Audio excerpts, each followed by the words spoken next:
What's up? This is episode 51, Payne Points of Wealth. You can't stop this market. We can't stop this market. The market is literally at all-time record highs every single day. And we got some news from the Fed signaling that they're not going to raise interest rates anytime soon, a very bullish sign, which means the world is going to stay awash in cash. And the Delta variant of the coronavirus seems to be slowing down a little bit as we're recording this, giving us some light at the end of the tunnel with what's going on with the economy. Well, we're going to give you our playbook right now, what we see, what's going on, where you should invest your money. And on the tipping point today, we're going to talk about literally every age of your financial life, whether you're 20, 30, 40, 50, 60, what you need to be thinking about at every stage of the journey to make sure you're going to be financially independent. Check it out. We got a great show. Let's hit the music.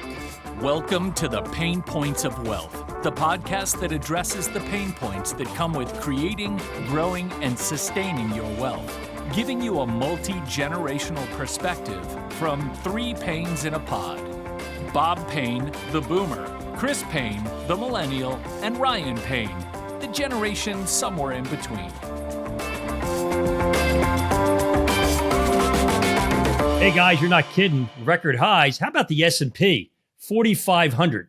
Now, to put that in perspective, when we launched Payne Capital Management back in the dark days of 2008, 2009, the S&P was at 666. Hey, Chris, how's that for an ominous number? It doesn't get any more ominous than that, Dad. That's the sign of the beast or the sign of a bull or bear market. You know, Chris likes those demonic signs. I remember he had his whole bedroom painted in black back when we were kids, very goth. But, you know, if you look at it, I remember back then, actually, and we started our firm, it was a really dark time. I mean, I remember sitting at my desk. We were working out the back of somebody else's office because we just started our firm. And on that 666 day, everything was just very, very quiet. And you just felt like the world was going to end or something like that. It was pretty crazy. Well, your timing couldn't have been better, Rye. You left Merrill Lynch and came over and we formed Payne Capital Management together. And of course, 2 weeks later, Merrill Lynch went bankrupt. Now, I'm not sure if they made some bad financial decisions or it's because they lost you, but, you know, we'll let everybody else figure that out. But how about the NASDAQ, guys? 15,000 on the NASDAQ. That was at 5,000 when the tech bubble burst back in 2000. It's triple, 300% higher now. You know, what's even more remarkable than that is the Russell 2000, which is your small companies, right? And small companies are more sensitive to what's going on in the economy. They had a huge move last week, which kind of goes into what we've been talking about, this re-rotation going on, right? The beginning of the year, you had your more cyclical stocks. We talk about like financials, energy, industrials did really, really well, and money came out of tech and growth. And then the last couple of months, growth in tech kind of led the party again, but now you're getting a re-rotation back into those more cyclical stocks. And it has a lot to do with the fact that we had a little slowing in this recovery because of this COVID, like the Delta variant, but now that's starting to dissipate a little bit. So money's starting to go back into those more economically sensitive stocks. Well, you know what's really interesting about that is I've looked at a couple of different portfolios from some prospective clients over this past week, guys. And one of the things I pointed out was that they're missing those categories, you know, those small cap stocks, you know, they're missing out on that. And that's really true for probably 99% of you out there, is that you don't own those things in your portfolios. Hey, guys, got a pop quiz for you. If you go back over the last 100 years, the financial markets, and you look at all the different ways you can invest in different styles and capitalizations of the stock market, both here and abroad, what is the best performing asset class over that 100-year period? It's absolutely small cap values outperformed everything. It's amazing, isn't it, guys? And guess what? We look at 50 different portfolios, prospective new clients every single month, and only 1% of those portfolios have even a dime in small cap value. You know, it can't be all tech all the time. And the best opportunity in the history of the markets, most of you don't own. Yeah, I mean, you know, my biggest gripe is this, right? I mean, all we've been hearing about is, and I don't want to discount the fact that we've had this higher level of cases of the coronavirus, and this Delta variant is very, very serious. And there's this big belief that people aren't going to get vaccinated, and this is going to be around for a long time. But, you know, the way I see it is every company in America is going to force you to get the vaccination, or you're not going to be allowed to go to work. If you're the government, you work for the government's going to force you to get the vaccine. Like, you know, I'm not going to say the government's going to mandate it, and I'm going to say this is right or wrong, but you can see the wind of change coming where people are going to get forced to get it. And if they're forced to get it, that means this COVID cases are going to go down dramatically, which means the economy is going to be fully reopened soon, which is very good for stocks. Like, it just seems like such an obvious point. Yeah, but guys, you know what? Investing is so counterintuitive. That's why it's so hard. You see these headlines blaring. It scares you to think, wow, this Delta variant's out of control. And you think the market's going to react, but the market doesn't care about what's happening today. It looks forward. And that's why it's so difficult, because people see these headlines. Let's take Zoom, for example. Zoom came out with a quarterly revenue number over $1 billion for one quarter. It's best in history. How'd the stock react? It went down 16%. Well, this is exactly what we talked about in this podcast a year ago. We had said that all these work from home stocks were probably fully valued because we were realists. The vaccine news had already come out and we knew that we were going to be in this place 12 months later, and the stock market knew it too. That's why they all peaked out a long time ago, right? They've done awful this year, those work from home stocks. And to your point, Bob, it's because the market is already pricing in things ahead of time. And it's like, no matter how many times we say it, it just seems like investors never really understand that. It never really sinks in, I guess is a way to say it. Hey, Chris, my number one market indicator is your brother. I know that Peloton's already been put down to the basement for storage. Well, you know what, Dad? It's sitting right next to that Nordic track collecting dust. Yeah, that's what the market does. It's not thinking about what's happening right now. Where do you have to wear a mask? Who's vaccinated? Who's not vaccinated? It's looking forward out a year, maybe 2 years to see what the economy is going to be like then. Don't think about the now. Think about the future and try and factor it in. That's why it's so hard to time the market. It's ridiculously hard to time the market. It's why most people who time the market fail. It's time and patience. There's a reason why Warren Buffett's the richest man in the world. It has nothing to do with gaming the market. It's all about being an investor. And speaking of the future, the one other pet peeve I have right now is, and again, this is a big problem. The government is printing trillions of dollars and everyone's like, how is this going to end? This has got to be a problem that we're just going to keep printing money. Well, first off, we don't know yet, right? We're recording this right now. We don't know how much more money the government's going to actually print. But when you start thinking about the economy, the underlying themes going on right now are just so overly bullish and no one's really talking about it. Everything from every time these coronavirus cases come up and things lock down, that's only pent up demand for later. You've got, all of these different companies having to rebuild their inventories. And one of the more interesting statistics I found is we had a record amount of new businesses formed last year in the US, along with household formations at peak levels. Everyone's starting families right now as well. These are huge tailwinds for the economy that can last for a very, very long time. Well, Chris, you're our expert on millennials because you are one.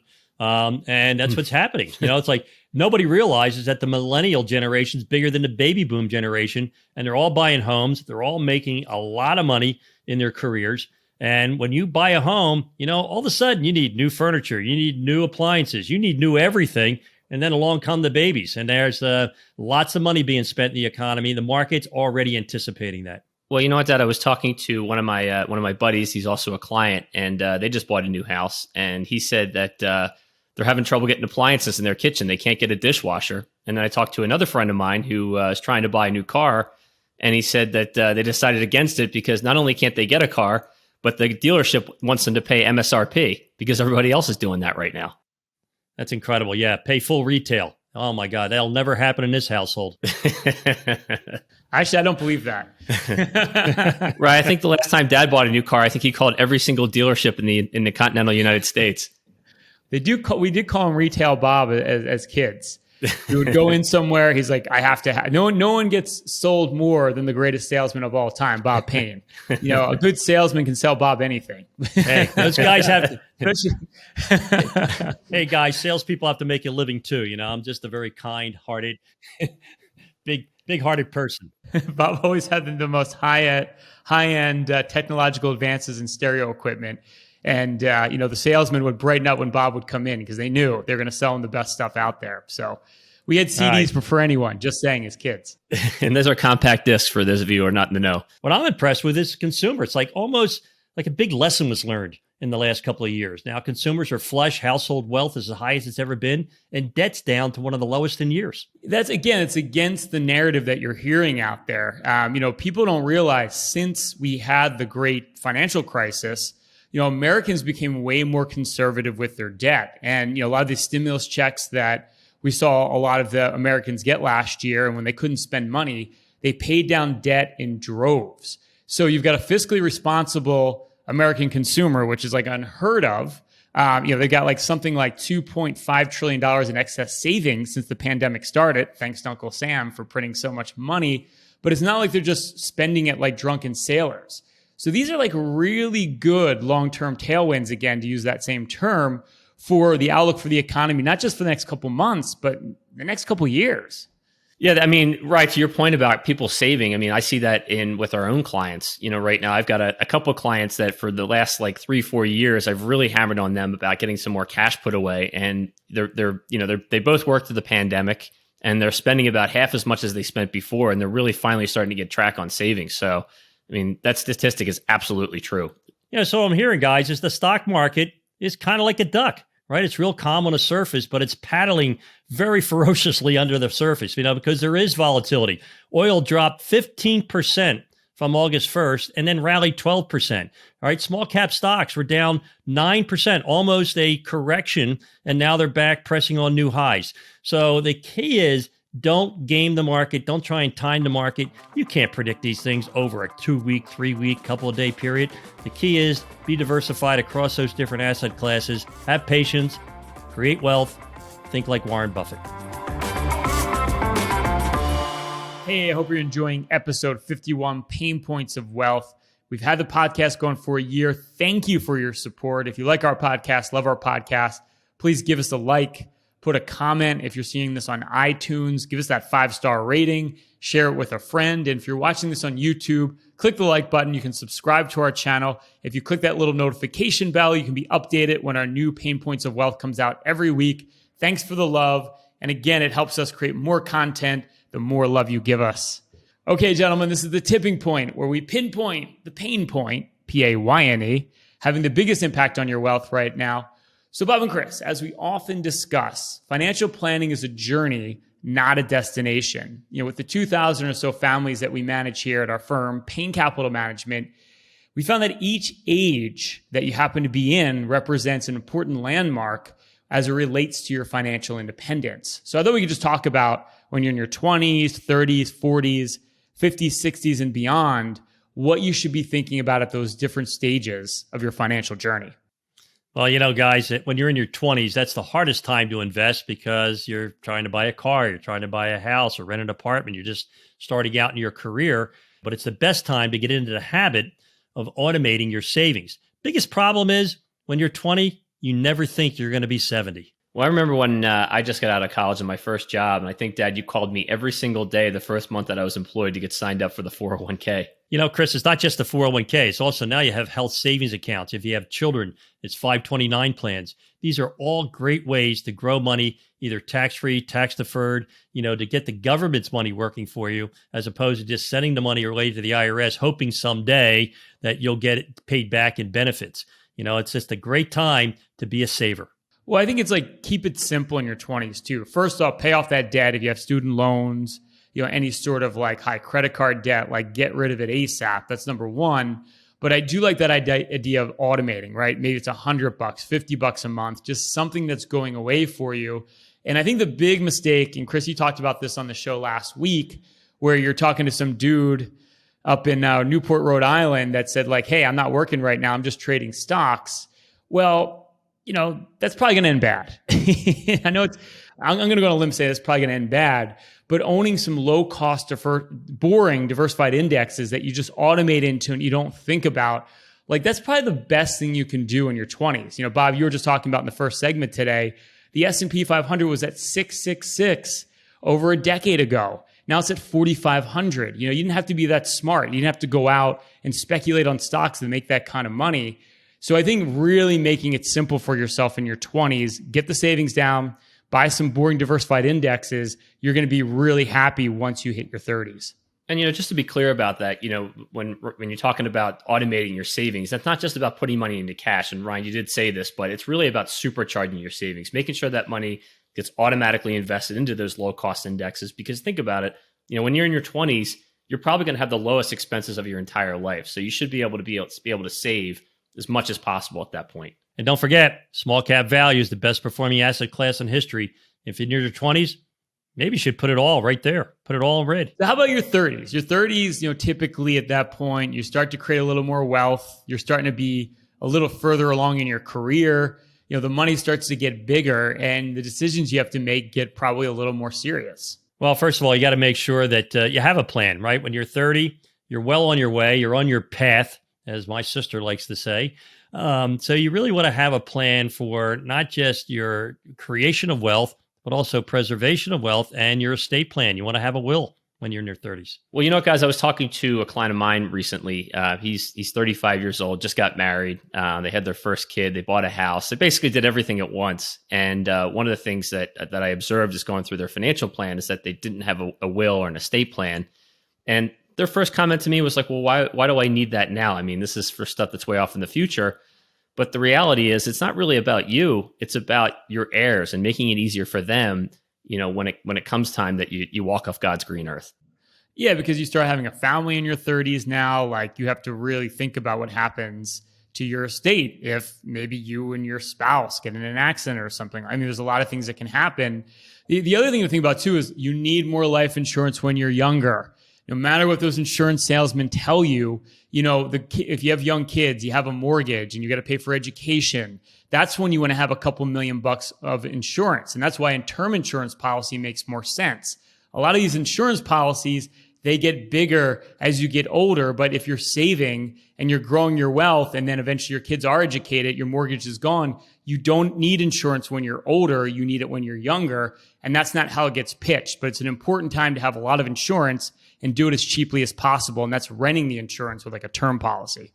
Hey, Rye, you know what? It's not just about income replacement. It's also about how do you set up the beneficiaries? What if both spouses are gone? Do you want all that money going to, minor children? You want to be certain that you have the right guardian named, and mostly you want to be certain that you have a trustee that can oversee the management of that money until they reach the age of majority. That's right. And then when you get into your 40s, the stakes only get higher. This is when you are thinking about like streamlining your finances. You may have a couple old 401k plans because you've been through a couple different employers. You may have a advisor who's giving you advice on your IRAs. You may have a brokerage account over here with somebody else. But consolidating those finances and getting a more what I would call streamlined game plan, that's kind of the key when you get into your 40s to really lock down your finances. And not only that too, Rye, but also like a lot of my friends, I'm in my early 40s, their kids are getting pretty close to going to college. I've got a couple of friends whose kids are, 5 to 8 years from going away to school and really starting to focus on concentrating, adding money to something like a 529 plan, a plan that grows tax advantage to be able to pay for college. That's what it is, guys. When you're in your 40s, you're starting to make the most money you're going to make in your career, right? So you're usually at the top of your game. But what's interesting is the 40-year-olds today typically had 3 or 4 jobs. They switch. There's no loyalty to a company, which is great because it shows they have a lot of confidence and they move around, but they end up leaving assets all over the place. And there's no way to manage that unless you consolidate it, under one roof. And that's something that you really want to think about is consolidating your wealth at that point. And looking at risk, right? The other thing is now you're actually kind of in the middle of your career and maybe like the middle of the way to what we would call financial independence. You don't want to just have all your money at risk anymore. You want to start to lock in some of your gains and start to think about more diversification than maybe that you had in your 30s because, these market downturns would happen once in a while. You want to start to preserve of some of what you've saved because probably money in those retirement plans are probably becoming a bigger part of your nest egg now. So you have to be more conscious about how all that money is being invested. Another critical point. Well, as they say, the closer you get to the sun, the hotter it gets. And, that's when you get into your 50s and what we call the financial red zone. Hey, Chris, you couldn't be more correct. I mean, that's a time where you're able to really start to maximize your contributions to everything. And, sometimes you can't do it when you're younger, right? You have, cost of education, cost of feeding your family, cost of, buying cars and living your life. So in your 50s, you want to make sure that you catch up on everything, that you're prepared for the day where you're not going to have that paycheck coming in any longer, what we call the income gap. You got to think about that gap. How are you going to fill that gap? Well, it kind of reminds me of that chart that we used to show down at the 401k meetings where, if you put, $100 a month into a 401k plan, you'll be a millionaire by the time you're 65 versus if you start saving in your 50s, you have to put $1,000 away a month to be a millionaire by the time you're 65. Yeah, that's what happens. It's a lot of financial procrastinators I've met in my career, and they didn't do what they're supposed to do in their 20s, 30s, or 40s like we just recommended. 50s is the time to catch up, to wake up. It is a big wake-up call. That's the time to be certain that you're putting a fine point to all of your goals, your dreams, and your financial independence date. Yes. And then we get down to 59 and a half into your 60s. At this point, retirement's either right around the corner or you're actually retired now. And, if you're at this point, your 401k or retirement plan is probably a huge part of your net worth. And the nice thing is if you're 59 and a half, for a lot of these plans, you can do what we call an in-service distribution. You can actually roll the money out of the plan with no tax, put into an individual retirement account for yourself, and you can actually invest it more customized. Because the problem with a lot of these 401k plans is you have a limited menu of options. A lot of times they're high in fees and you don't get the customization that you start to need because now you're at a point where you're going to be living off the land very, very soon if you're not already. This is also a good point in time, right, to start looking into things like Roth conversions, because before you know it, at age 72, you have to start taking money out of those pre-tax accounts. Ideally, you really want to start to get money into a Roth to help save some of that potential, high income that you're going to get from those distributions. And Chris, right now is the best time ever because right now taxes are still relatively low. This would be a good year for you to convert some of your retirement account money into a Roth IRA because with all these trillions of dollars the government's spending, I don't know, I don't want to be cynical, but I do think that we are going to be paying a lot more in taxes come next year to pay for all this debt. So it is probably a good year to look at that, especially if you're in your 50s right now. Talk to your financial advisor, talk to your certified public accountant, your CPA, talk to them together. But someone should be addressing this for you because this is a big year to make decisions about taxes on your portfolio. But guys, a major thing as you get into your 60s is you have to start thinking differently. You're going from wealth accumulation to wealth distribution. You can't have the strategy of the last 50 years any longer. You have to have the strategy for the next 50 years. And you've got to really start to think about income as opposed to capital gains and capital appreciation. Very difficult for a lot of people. But you know what? These corrections that come, they're okay when you're, Chris's age or your age, Rye. They're not okay when they're my age. You want to make sure that you're positioned for distribution, not accumulation when you're in your 60s. And to use my favorite catchphrase, you get a better outcome with income. Yeah, so just to wrap things up, the key here is obviously, depending on what age you are, if you're 20s, 30s, 40s, 50s, 60s, 70s, you need a different plan at that different stage of your life. So, start to assess where are you now? What haven't you addressed right now that's urgent given your age so that, again, you get to that path to financial independence quicker because that's what it's all about. It's about being able to live life on your terms, having that what we call proverbial FU money. And that's why you want to address these issues as soon as possible. Yeah, so just to wrap things up here, you can see here is critical if you're in your 20s, your 30s, 40s, 50s, 60s, and beyond, is whatever stage in your journey you are, you have different issues that need to be addressed. Start addressing these issues now because the quicker you do it, the quicker you're going to be on that path to financial independence where you're living life on your terms and you get to a position where you have that go to hell money. That's what it's all about. I know what this really points to is my pet peeve. There's no financial education being done in high school and college. We got kids coming out with PhDs and masters. They have no basic financial literacy.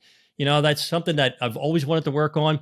This is kind of our contribution to all of you. So if you have children who don't have money, who are just coming out of college and they're in their 20s, have them listen to the Payne Points of Wealth. The whole idea is to educate them so they'll be wealthier. They won't have the problems we all had growing up. It'll make it easier for them. This is our contribution. Let's make sure we get them to listen. Bob, Chris, and I now have a collective 75 years helping individuals just like you with your planning and investing. This is literally what we do every single day, for better or for worse. Anything you hear on this podcast, along with some due diligence of your own, can help you get ahead financially at any stage of your journey. But if you want a more hands-on approach and you want a more holistic plan and you've saved over $750,000 for retirement or your financial independence plan, we'll put together for you a full review with no cost. We'll literally do a full audit of every investment that you own. We'll look at the taxes you're paying, the fees you're paying. We'll figure out how to optimize all of that on your portfolio. We'll do a complete savings and income plan to ensure you're on the right path to financial independence. Simply go to www.paynecm.com/financial plan to see if you qualify for a free financial review. That's www.paynecm.com/financial plan and see if you can get one of our complimentary financial reviews to ensure you're on track for your path to financial independence. Hey, I hope you're enjoying episode 51, Payne Points of Wealth. If you like our content, help us continue to do it by getting the good word out there. Click on that like button, subscribe to our channel, send it to a friend. If you're watching this on YouTube, you can subscribe, click that little notification bell so every single week you know when our new episode comes out. All right, gentlemen, it's the hidden facts of finance, random financial facts that may surprise you or even shock you. Okay, Bob, YouTube finance gurus have been becoming a modern phenomenon. One influencer, his name is Meet Kevin, has a following over 1.7 million subscribers. Most days he live streams on the platform for several hours talking about the stock market and doling out investment advice. He was a real estate broker only 2 years ago. Hey, he sounds like a guru to me. I mean, geez, 2 years of investing in the stock market. If that gives you guru status, oh my goodness, what's that make us? I completely discount Bob's 45 years. This guy, I would totally take his advice over Bob's. But I think what's scary about this is a lot of these quote unquote gurus out there right now that have large followings have never been in a bear market. So to me, that's a very scary place to be because, guys, as we know, those bear markets are vicious. You kind of want the veteran when the you know what hits the fan. Chris, with many thousands of housing developments springing up across America after World War II, with ownership rate rising from 61.9% in 1960 from only 43.6% in 1940. By 1979, the average cost of a house went to $70,000 compared to $2,500 at the Depression low. I'll tell you what, right now feels like that housing boom after World War II. Every time I go to a different city, I see cranes all over the place. Whenever I go to visit Dad down in Naples, there always seems like there's a new development going up. So I would say we're probably in another housing boom at this point. Chris, man, we appreciate your infinite wisdom and traveling around the world to tell us what's going on. There was no sarcasm there. Okay, Bob, if the U.S. taxes all Americans at 100%, there will still be an $8 trillion federal budget deficit. I think our deficit here is a problem, Bob. Hey, what an inconvenient truth. If you confiscate all the billionaires' money today, we won't even meet the current spending proposals. That's very unfortunate when you run out of billionaires. So if the billionaires don't have any money to pay the taxes, guess who they're coming for, guys? You're looking at them.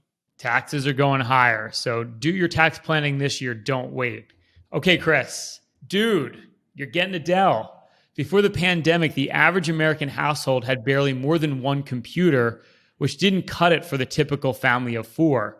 This has caused a personal computer boom. Sales rose 13.1% in 2020, with a 14.2% jump expected for 2021 in laptop sales. Wow. Well, I think that 1% plus jump was directly attributed to Payne Capital Management because I feel like I bought a brand new computer for every single person at the firm this year. And Chris, it really speaks to the supply chain. When we were getting Dells 2-3 days after you ordered them, now it takes 2 months. Pretty amazing. Well, just if you're wondering what happened to that dude, you're getting a Dell guy. You know, he was their spokesman, but then he got arrested for smoking marijuana and they stopped using him in ads. So just another fascinating fact. Sounds like he got out at the high, Rye. Clever, Bob. All right, another great show today. As always, stay loose and keep an open mind. Thanks for listening to the Payne Points of Wealth. Hopefully you found the ideas discussed in this episode valuable and useful for your own financial journey. You can find out more about Bob, Brian, and Chris's firm, Payne Capital Management, at bebullish.com or through the contact information found in the description of this episode in your podcast player or app. Join us next week for another episode of The Payne Points of Wealth, brought to you by Payne Capital Management. Information provided on today's show is provided for informational purposes only and does not constitute investment, tax, or legal advice. Information is obtained from sources that are deemed to be reliable, but their accuracy and completeness cannot be guaranteed.